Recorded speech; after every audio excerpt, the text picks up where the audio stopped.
வணக்கம் நண்பர்களே. விஜய்க்காக எப்படி எல்லாம் பொய்யான தகவல்கள் பரப்பப்படுது அப்படிங்கிறத நம்ம ஏற்கனவே சில வீடியோக்களில் பார்த்துருக்கோம்.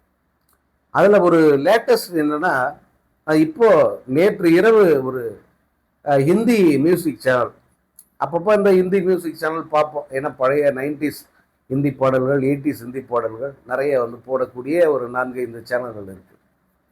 அதில் ஒரு முக்கியமான சேனலில், அந்த சேனலில் எப்பயுமே பாட்டு தான், அறிவிப்பு வரும், பாட்டு போடுவாங்க, அல்லது யாராவது கம்பைல் பண்ணி தொகுத்து வழங்குவாங்க. இவ்வளோதான் அந்த சேனலில். முதல் முறையாக நேற்று பார்க்குறேன், பாக்ஸ் ஆஃபீஸ் செய்திகள் அப்படின்னு ஒன்று போடுறாங்க. அதில் அது என்னன்னா, விஜயனுடைய ஜனநாயகன் திரைப்படம் வட இந்தியாவில் மிகப்பெரிய வசூல் புரட்சியை நடத்தியிருக்கு. இதோட box office rampage continuous in north India அப்படின்னு ஒரு செய்தியை அவன் பரப்புறான். அப்படி என்னடா வசூல் பண்ணிச்சுன்னா அந்த தொகையை மட்டும் சொல்லலை. அவன் கடைசி வரைக்கும் எவ்வளோ தொகைன்னு சொல்லவே இல்லை. ஆனால் ஒரு சின்ன ஒரு டிப் இருந்தது. அதாவது இப்போ வியாழக்கிழமை வசூலில் ஒரு கொஞ்சம் இறக்கம் இருந்தது. அதற்கு அடுத்து மிகப்பெரிய வசூலை வெள்ளி சனி அந்த நாட்களில் பெறுவதற்கு வாய்ப்பு இருக்கு. குறிப்பாக சனி ஞாயிறுக்கு டிக்கெட்டே இல்லை. இந்த ரேஞ்சில் அந்த சேனலில் செய்தியில் அடித்து விட்டுக்கிட்டு இருக்காங்க. அதை பார்க்கும்போது எனக்கு அதிர்ச்சியாக இருந்தது. ஏன்னா படத்தை தூக்கிட்டாங்க. நார்த் இந்தியாவில் எல்லா இடத்துலையுமே படத்தை தூக்கிட்டாங்க. அதுக்கு பதிலாக ஸ்பைடர்மேன் போட்டு பொழந்துக்கிட்டு இருக்கு. இந்தியாவிலே இது வரைக்கும் எந்த ஹாலிவுட் படமும் செய்யாத வசூல் புரட்சியை அந்த படம், அதாவது ஸ்பைடர்மேன், புதிய ஸ்பைடர்மேன் செஞ்சிருக்கு. கிட்டத்தட்ட 75 கோடி ஒரே நாளில் இந்தியாவில் மட்டும். உலகம் முழுக்க எப்படின்னு பார்த்துக்கோங்க. ஃபர்ஸ்ட் வீக்கெண்டில் கிட்டத்தட்ட 5000 கோடி ரூபாய் அந்த படம் வசூலிக்கும் அப்படின்னு எஸ்டிமேஷன் போட்டிருக்காங்க. அதாவது நாளையோட சேர்த்து, நாளைக்கு வசூலாகிற தொகையும் சேர்த்து 5000 கோடிக்கு மேலே போகும் அப்படிங்கிறது எஸ்டிமேஷனாக இருக்குது. அது திங்கக்கிழமை தெரிஞ்சிட எவ்வளோ போச்சுன்னு. அப்படி ஒரு மிகப்பெரிய வசூலை நடத்துது. அது வட இந்திய பகுதிகளில் மும்பை, தானே, புனே, இன்னும் உள்ளார்ந்த பகுதிகள் பாட்னா, லக்னோ, ஜெய்ப்பூர், இந்த மாதிரி பகுதிகளெல்லாம் ஸ்பைடர்மேனுக்கு அப்படி ஒரு வரவேற்பு. அதே போல் வசூல் அங்கே நான் முன்னே சொல்லியிருக்கேன், 15-20% தேட்டர் ஃபுல்லானாலே அவங்க சந்தோஷப்படுவாங்கன்னு. இந்த படம் 80% 90% வரைக்கும் ஃபுல் ஆக்குபன்சியோட தேட்டர்ஸ் அங்கே ரன் ஆகிட்டு இருக்கு. அப்படி இருக்கும்போது தெரிஞ்சே ஒரு பொய் ஒரு சேனலில் பரப்புகிறாங்கன்னா அவங்க என்ன மாதிரி பிளான் அவங்களுக்கு இருக்கு அப்படிங்கிறத நம்ம யோசிக்க வேண்டியதாக இருக்கு. இப்போ கடந்த ஒரு மாத காலமாக விஜய் குறித்து வட இந்திய ஊடகங்களில் பரப்பப்படுகிற செய்திகளை நீங்கள் பார்த்துட்டு இருப்பீங்க. அதனுடைய பின்னணி என்ன ஐடியாவில் இதெல்லாம் செய்கிறாங்கன்னு சொல்லிட்டு பலரும் சொல்லியிருந்தாங்க. அதாவது விஜயை அகில இந்திய அளவில் ஒரு பெரிய பிம்பமாக காட்டணும். விஜய் மாதிரி ஒரு தலைவர் இல்லை, விஜய் மாதிரி ஒரு சிஎம் இல்லை. 5 ஆண்டு காலம் மு.க. ஸ்டாலின் தமிழ்நாட்டை ஆண்டாரு. இந்தியா முழுக்க இருக்கிற அத்தனை மாநில முதல்வர்களும் விஜய் மு.க. ஸ்டாலினை பாராட்டினாங்க. காரணம் என்னன்னா, பாஜக முதல்வர்கள் கூட மு.க. ஸ்டாலினை பாராட்டினாங்க. அந்த அளவுக்கு மிகச்சிறந்த முதல்வர் அப்படின்னு பெயர் எடுத்தார் அவரு. இந்தியாவின் முதல் 2 முதல்வர்கள்ல அவரும் ஒருத்தரா பார்க்கப்பட்டார். அப்படிப்பட்ட ஒரு பிம்பம் எங்க இவர் ஆட்சிக்கு முழுசா 3 மாசம் கூட இன்னும் முடியல. ஆனா அதுக்குள்ள விஜய் இந்திய அளவில் நம்பர் 1 முதல்வர் அவர் தான். இந்தியாவிலேயே மிகச்சிறந்த முதல்வர் அவர் தான். இந்தியாவில் எந்த முதலமைச்சரும் செய்யாத நலத்திட்டங்களை எல்லாம் இவர் பண்றாரு அப்படின்னு ஒரு டூல் கிட் மாதிரி கொடுத்து வட இந்திய ஊடகங்கள்ல செய்திகளை பரப்புனாங்க. தொடர்ச்சியா இன்னும் பரப்பிக்கிட்டு இருக்காங்க. குறிப்பா இன்ஸ்டாகிராம்ல, அதே போல ட்விட்டர் பக்கங்கள்ல, யூடியூப்ல இந்த தமிழ்நாட்டில் என்ன நடக்குதுன்ற அவேர்னஸே இல்லாத இந்தி பேசுற சில அந்த இன்ஃப்ளூயன்சர்ஸ் அவங்கள பயன்படுத்தி இவங்க எழுதி கொடுத்ததை அப்படியே அவங்க செய்திகளாக பரப்ப ஆரம்பிச்சாங்க. இப்போ வரைக்கும் அது பரவிக்கிட்டு இருக்கு. அது எவ்வளோ பொய்யான தகவல்கள்னு சொல்லிட்டு அதை எக்ஸ்போஸ் பண்ற வேலைன்னு நம்ம தமிழ்நாட்டை சேர்ந்த பலரும் தொடர்ந்து பேசிக்கிட்டு இருக்காங்க. இதெல்லாம் பொய்டா, பொய்யான செய்தியை பரப்புறீங்கடான்னு சொல்லிட்டு. ஏன்னா இந்த பொய் பல லட்சம் வியூஸ் போகுது, மில்லியன் கணக்கில் வியூஸ் போகுது.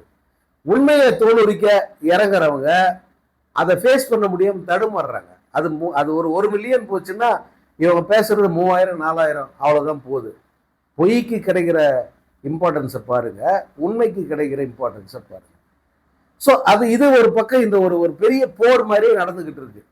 இந்த சூழல்ல இந்த படத்தை எப்படி அவங்க ப்ரொஜெக்ட் பண்றாங்கன்னா, இந்தியாவில் ஒரு மாநிலத்தின் முதல்வராக இருக்கிறவர், அவர் நடிச்சு வந்த கடைசி படம் அது மிகப்பெரிய சாதனை செய்து, குறிப்பாக தமிழே தெரியாத வட இந்திய பகுதிகளெல்லாம் இந்த படம் மிகப்பெரிய வெற்றியை பெற்றுள்ளது, மிகப்பெரிய வசூலை பெற்றுள்ளது அப்படின்னு எஸ்டாப்ளிஷ் பண்றதுக்கு அவங்க முயற்சி பண்றாங்க. முயற்சி இல்லை, அதை ரொம்ப தெளிவா, ஏன்னா நம்ம முன்ன அந்த அங்கே ஒரு டிராக்கர் இருக்காரு, ஆரம்பத்தில் அவர் மேலே ஒரு அபிப்பிராயம், நல்ல அபிப்பிராயம் இருந்தது, இந்த தரநாதர்ஷ் அப்படி நீங்களாம் பார்த்துருப்பீங்க.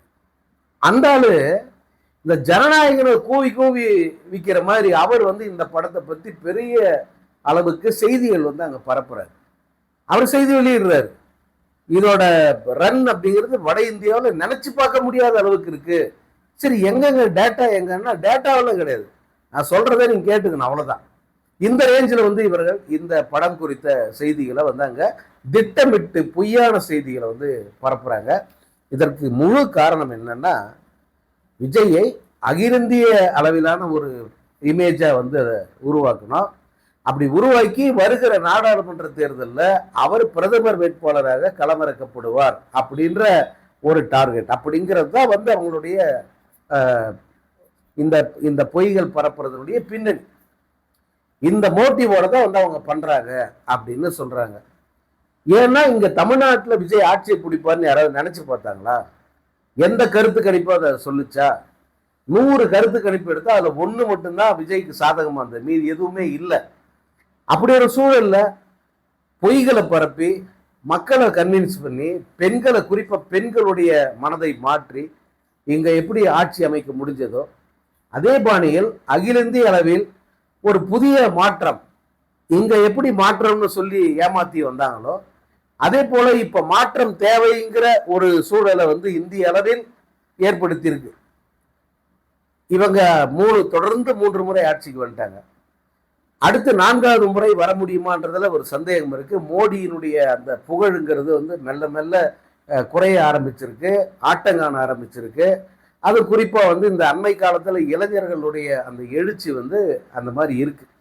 ஆனா இந்த இளைஞர் எழுச்சி, அதை மையப்படுத்தி வைக்க வந்திருக்கிற அந்த புது கட்சி, இதெல்லாம் கூட பாஜகவுடைய இன்னொரு பி டீம் வேலையா இருக்குமோ அப்படின்ற ஒரு சந்தேகத்தை எழுப்புறாங்க. ஏன்னா யாருக்கோ இந்த அளவு முக்கியத்துவம் கொடுத்தது இல்லை மோடி அரசு, பாஜக அரசு. யாரையும் இவ்வளவு தூரத்துக்கு கன்வின்ஸ் பண்ண முயற்சி பண்ணதே இல்லை. எப்பேற்பட்ட போராட்டம் நடந்தாலும், எவ்வளவு பெரிய எதிர்ப்பு வந்தாலும் இவங்க அதை கண்டுக்காம போயிட்டு தான் இருந்தாங்க. இத்தனை ஆண்டு காலம் அப்படிதான். காங்கிரஸ் பண்ணாத போராட்டமா, திமுக பண்ணாத போராட்டமா, எழுப்பாத குரலா, அல்லது மம்தா பானர்ஜியை விட இவங்க ஒரு குரல் எழுப்பியிருப்பாங்களா, இல்லை அகிலேஷ் யாதவ் மாதிரி யாராவது போராடி இருப்பாங்களா? எவ்வளவு எதிர்ப்பு குரல்களையும் கண்டுக்காம விட்டது தான் பிஜேபி. ஆனா இன்னைக்கு இந்த கரப்பாம்பூச்சிக்கு இவ்வளவு முக்கியத்துவம் தராங்கன்னு சொன்னா இதன் பின்னணி பற்றி நிச்சயமாக யோசிக்க வேண்டும் அப்படிங்கிறது தான் அரசியலை பகுப்பாய்ந்து பார்க்கக்கூடியவர்களுடைய எண்ணமா இருக்கு. பாஜகவுடைய இன்னொரு ஒரு வருஷன் தான் இந்த கரப்பாம்பூச்சி கட்சி அப்படிங்கிறது பலருடைய கருத்தா இருக்கு. நம்ம வட இந்தியாவில் இருக்கிற பலருமே அதை சொல்றாங்க. இதை நம்பாதீங்க.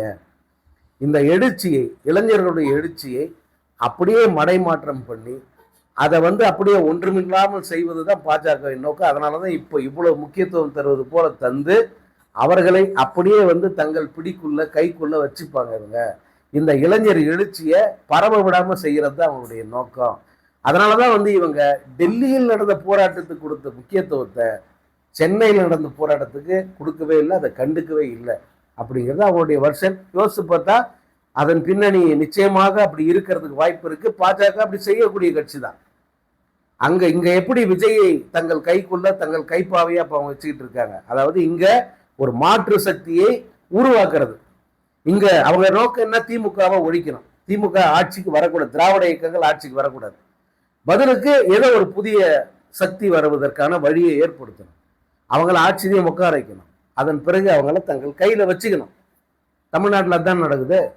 அதே போலத்தான் இப்போ மத்தியில் ஒரு மாற்றம் வேணும் அப்படின்னு சொல்லிட்டு இளைஞர்கள் எல்லாம் போராட ஆரம்பிக்கும் போது அவர்களுக்கு ஒரு வழியை ஏற்படுத்தி சொல்ல முடியாது. அவர்கள் கையில் பெருமளவுக்கான அதிகாரங்களை ஒப்படைக்கிற மாதிரியான ஒரு சூழ்நிலை வந்தா அதற்கும் கூட பாஜக தயாரா இருக்கா. ஆனால் அவர்களை தங்களுடைய அடுத்த வருஷனா தான் வச்சுப்பாங்க. அதனால நீங்க டெல்லியில் நடப்பதையெல்லாம் பார்த்து ஃபயர் விடாதீங்க, பெரிய அளவுக்கு புரட்சி ஏற்பட்டுருச்சு அப்படியெல்லாம் நம்பிடாதீங்க அப்படின்னு டெல்லியில் இருக்கிற நண்பர்கள் தெரிவிக்கிறாங்க. அது ஒரு வகையில் நம்பக்கூடியதாக தான் இருக்கு. எதையும் ரூல் அவுட் பண்ண முடியாது. ஸோ அந்த மாதிரியான ஒரு சூழல் ஏற்படும் போது, அதாவது மத்தியில் அவர்கள் முழுசா ஆட்டம் காண்கிறார்கள் அப்படின்னும் போது இந்த விஜய் மாதிரியான ஒருத்தரை கூட அவர்கள் தங்கள் முகமாக அங்கே மாற்றிக்கொள்ள முடியும். அதற்கான ஒரு வழியத்தான் இந்த மாதிரி வட இந்திய ஊடகங்களில் விஜயை பெரிதாக பரப்புகிறார்கள். அவரை அடுத்த பிரதமர் வேட்பாளர் அப்படிங்கிற ரேஞ்சுக்கு அவரை பில்டப் கொடுக்குறாங்க அப்படிங்கிறது தான் செய்தி. அப்போ பிஜேபி இப்படியெல்லாம் பண்ணுமா? மோடி சமாளிச்சிருவாரா? அமித்ஷா விட்டுருவாரா? யோகி ஆதித்யநாத் விட்டுருவாரா? இப்படியெல்லாம் கேள்வி எழுது இல்லையா?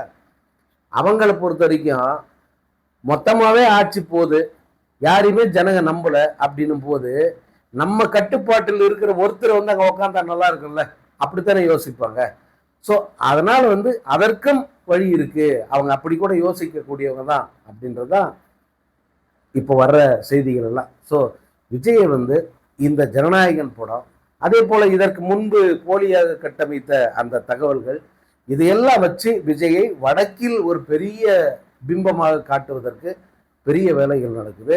அவரையே அடுத்து பிரதமர் வேட்பாளர் என்கிற அளவுக்கு கொண்டு போறதுக்கு வாய்ப்பு இருக்கு. மாற்றம் வேணும் அப்படின்னு இங்க சொன்ன மாதிரியே மத்தியில் மாற்றம் வேணும்னு சொல்லி இவரை கொண்டு போய் நிப்பாட்டி அதற்கு பலரும், அதாவது நடுநிலை வேடம் போட்டுக்கிட்டு இருக்கிற பத்திரிகையாளர்கள், அரசியல் விமர்சகர், இவங்க எல்லாருமே இதை பெரிய அளவுக்கு அங்க பெருசாக்குனாலே அந்த மக்கள் விஜய்க்கு ஆதரவாக ஓட்டு போடுறதுக்கு வாய்ப்பு இருக்கு அப்படின்னு பலரும் சொல்றதை பார்க்க முடியுது. இப்பயே ஏன் வரக்கூடாது அப்படின்னு கேட்க முடியுது. அதுக்கேற்ற மாதிரி அந்த ஜோசிகாரன் வேற இதை சொல்லிக்கிட்டே தெரியுறான். விஜய் மோடிக்கு இணையானவர், விஜய் உலகம் முழுக்க ஒரு பெரிய ஆளுமையா வரக்கூடியவர், இப்படியெல்லாம் சொல்லி இப்போதே மக்களின் மனதை அவங்க மடைமாற்றுறாங்க, மூளையை கழுவ ஆரம்பிச்சிருக்காங்க. அதனால ஒரு முறை ஏமாந்துட்டோம், பெரிய அளவுக்கு அடுத்த முறையை ஏமாறுவதற்கு தயாராக இருந்தால் தான் இந்த செய்திகளுக்கெல்லாம் முக்கியத்துவம் தரணும். ஆனால் இதை ஒரு விழிப்புணர்வை தான் நம்ம பார்க்கணும். நம்ம கோட்டை விட்ட மாதிரி மத்தியிலும் கோட்டை விட்டுறக்கூடாது. அதற்கு மிக எச்சரிக்கையாக உண்மையிலேயே மக்களுக்கான சக்திகள் யார், மக்களுக்கான தலைவர்கள் யார் அப்படிங்கிறத உணர்ந்து நம்ம அடுத்த தேர்தலில் செயல்படணும்.